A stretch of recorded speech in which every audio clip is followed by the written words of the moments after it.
Salut les filles et les garçons, j'espère que vous allez bien. C'est Sissi et je suis de retour sur YouTube. Vous avez dû le remarquer depuis la rentrée. Je suis au taquet. Parlons peu, parlons bien. Oui, expression de vieille meuf aigrie, ça commence bien. Aujourd'hui, on va aborder le sujet de la cellulite. Pourquoi? Parce que vous m'avez souvent vu en maillot sur mes photos Instagram. N'en déplaise à certains, my body, my choice, hein, comme on dit. Voilà. Et vous avez été super nombreuses à me demander si je retouchais mes photos, au moins d'un point de vue cellulite. Et sinon, si je n'en avais vraiment plus, comment j'avais fait pour obtenir ce résultat. Alors non, je ne retouche jamais la cellulite sur les photos. Oui, comme tout le monde, je retouche mes photos, je retouche la lumière, je retouche les couleurs, je retouche à l'époque où j'avais des boutons, je retouchais mes boutons. Bon, comme tout le monde, hein, voilà. Aujourd'hui, Dieu merci, j'en ai plus. Mais la cellulite, c'est comme les vergetures, c'est quelque chose que j'ai jamais retouché. En ce qui concerne la cellulite, tout simplement parce que je n'en ai plus. J'ai enfin trouvé une méthode qui fonctionne à 100% sur moi, mais je pense aussi sur d'autres. C'est une méthode qui est efficace. Alors si vous étiez là en espérant que je vous livre la fameuse crème miracle qui va sans rien faire éliminer tous vos capitons, vous pouvez déjà prendre la porte de sortie. Il y a plein d'autres vidéos qui vous expliquent rien qu'en buvant de l'eau comment faire partir votre cellulite. Donc voilà, je vous oriente plutôt vers là. Ici, malheureusement, il faudra mettre un petit peu d'effort. Mais une chose est sûre, c'est que les efforts payent toujours à qui s'en donne les moyens. Bon, alors déjà, il faut savoir qu'il n'y a strictement rien de mal à avoir des vergetures, tout comme avoir de la cellulite. Donc c'est quelque chose qui est assez naturel. Tout le monde plus ou moins en a. La cellulite, c'est quelque chose que j'ai eu pendant des années, un peu comme toutes les femmes, qu'on soit fine, qu'on soit plus ronde, qu'on soit musclée ou pas. C'est quelque chose qui est un petit peu naturel, même si ça n'a strictement rien de honteux. Il est vrai que c'est un petit peu comme les cheveux blancs. On préfère qu'ils aillent s'installer plutôt chez la voisine qu'ayant domicile chez nous, hein, voilà. La cellulite, on peut y travailler et drastiquement la réduire. Alors cela ne veut pas dire que vous devez le faire. Néanmoins, si vous êtes motivé à améliorer la qualité de votre peau, suivez-moi, je vais vous donner tous mes meilleurs conseils.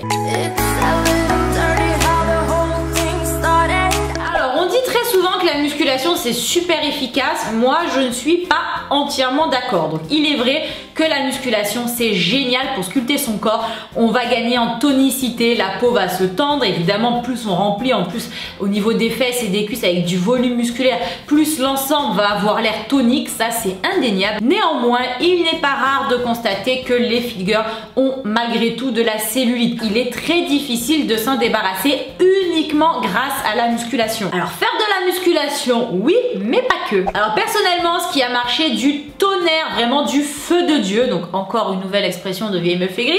Ce qui a marché du feu de Dieu pour moi c'est clairement le cardio HIIT. Alors je vous vante les bienfaits en permanence du HIIT, donc non je n'ai pas d'action chez le HIIT. Néanmoins il est vrai que c'est assez révolutionnaire, ça fonctionne pour plein de choses. Alors petite parenthèse, j'en profite pour vous dire que sur trendsweathit.com nous avons tout un tas de vidéos HIIT à faire chez soi ou en salle. Donc vous avez du HIIT sans matériel, vous avez du HIIT avec matériel à faire à la maison. Vous avez également ce que moi je fais à la salle, à savoir du cardio HIIT sur machine. Je le fais en live avec vous. Vous n'avez qu'à poser votre écran sur votre tapis de course, etc. Donc voilà, c'est vraiment un prix super abordable pour toute la quantité de contenu de qualité que vous y trouvez, parce qu'évidemment nous avec Tini, chez Laetitia, on fait toujours de la qualité. Donc le HIIT c'est clairement pour moi la révolution. Donc j'en fais 3 fois par semaine. Je vous recommande d'en faire entre 2 et 3 fois par semaine, un quart d'heure. Donc mes hits font toujours un quart d'heure, que ce soit les vidéos live donc à la maison ou les vidéos sur appareil machine. Moi je recommande 15 minutes. 15 minutes ça passe clairement vite. Donc c'est pas grand chose dans une semaine, mais ça fait toute la différence. Si on se donne à fond, le HIIT a plein de vertus. Non seulement vous allez brûler un max de graisse, donc en brûlant les graisses, vous allez automatiquement avoir tendance à faire réduire la cellulite. Vous allez aussi drainer. Donc moi c'est un petit peu une sensation que j'ai observée. Je ne fais que du HIIT qui stimule le bas du corps, de la course à pied, des escaliers, de l'elliptique, du vélo, des choses comme ça, et j'observe que ça a véritablement un effet drainant sur mes jambes. Moi qui ai tendance à faire de la rétention, j'ai une mauvaise circulation dans les jambes, c'est d'ailleurs pour ça que j'ai tendance à stocker ici et avoir de la cellulite, etc. Je fais d'ailleurs un petit peu de la rétention d'eau et compagnie. Voilà, toutes ces choses très charmantes qu'on adore. Oui, on les adore. Dès que j'arrête par flemme, parce que c'est vrai que c'est pas facile, faire du HIIT 3 fois par semaine en plus de la musculation, clairement la cellulite elle revient au galop. Donc tu vois, la cellulite en fait c'est la personne indésirable qui vient chez toi, genre tu sais la personne elle t'amène juste un truc et puis elle reste une heure, t'arrives pas à t'en débarrasser. tu la fous dehors à la porte et elle campe devant, tu vois. Elle attend que dès que tu vas la rouvrir, paf, elle va s'infiltrer, elle va rentrer dedans. Donc c'est genre, t'es condamné à rester chez toi. Bon, ben là c'est pareil, si on veut des résultats, il faut être régulier, évidemment, pour déjà observer les bénéfices et surtout pour les entretenir. Je vais aussi vous en profiter pour vous énumérer un petit peu de manière non exhaustive les conseils bullshit. Alors déjà, boire de l'eau. Alors oui, boire de l'eau c'est extrêmement important. C'est indispensable pour la santé, le bien-être du corps, etc. Mais l'eau ne fait pas réduire la rétention d'eau, etc. Donc si vous buvez pas, vous êtes un chameau, ça va peut-être l'aggraver, mais en tout cas, boire 1 litre d'eau par jour, ça va pas vous aider à faire réduire la cellulite. Ça saurait si c'était aussi simple, hein, voilà. Le massage. Alors là, je suis un petit peu mitigée. Les massages peuvent avoir des effets positifs, ça c'est vrai. Ça draine aussi, donc ça peut vous aider à éliminer la cellulite. Oui, néanmoins, c'est comme le HIIT, il faut être régulier et j'ai même envie de dire encore plus parce que le HIIT, même si vous en faites 2 fois par semaine, vous allez observer des résultats. Les massages, faut pas arrêter et les résultats sont moins visibles et moins rapides à apparaître. Donc oui, ça peut aider en complément du reste, mais mettez pas tous vos efforts là-dessus parce que vous allez être déçus. Hein. Les crèmes anti-cellulite. Alors doit-on vraiment parler des crèmes anti-cellulite? Est-on obligé d'aborder le sujet? Non, je pense qu'on a autre chose à faire de mieux de notre temps. Next. Le cardio, j'allais l'oublier, celui-là, le LISS. Donc le cardio de faible intensité, à savoir courir pendant 1 heure à 8 km/h. Voilà. Le cardio, c'est très bon pour la santé, c'est indéniable. Donc voilà, vous allez travailler votre cœur, etc. Donc si vous en faites, n'arrêtez pas d'en faire, hein, c'est pas ce que je suis en train de vous dire. Néanmoins, si vous misez sur ce type de cardio pour réduire la cellulite, vous allez clairement être déçu.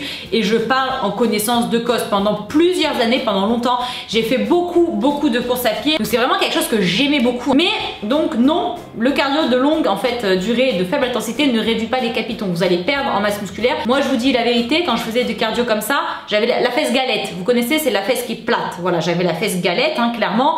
J'avais perdu toutes mes cuisses. J'avais vraiment perdu mes formes. J'aimais ça, mais physiquement, j'étais pas super satisfaite. C'est aussi pour ça que je me suis remise à la musculation après. Bref, si vous faites ça, que vous adorez, que vous ne voulez pas arrêter, je vous conseille d'introduire de la musculation et du HIIT en parallèle. Peut-être un petit peu réduire votre cardio lisse et rajouter du HIIT et du renforcement musculaire, surtout sur les zones où vous courez, à savoir les jambes et les fessiers. Voilà les filles, les garçons, il n'y a rien de miraculeux, il n'y a rien qui s'opère dans la nuit. Il faut être régulier, il faut être constant, il faut y mettre de la volonté, il faut y mettre de l'intensité. Mais je vous assure que si vous faites du HIIT avec moi, je vous assure que vous aurez des résultats. Moi, ça a été miraculeux. Ça fait plusieurs mois maintenant que j'en fais régulièrement, mais je suis venue à bout de l'intégralité de ma cellulite aujourd'hui. Je peux dire que je n'en ai plus du tout. J'espère les filles et les garçons que ces conseils vous seront utiles, que vous aurez surtout la motivation de les mettre en œuvre et qu'ils vous apporteront entière satisfaction. Quant à nous, on se retrouve très bientôt dans une nouvelle vidéo YouTube. D'ici là, portez-vous bien, je vous fais plein de gros bisous. Ciao ciao.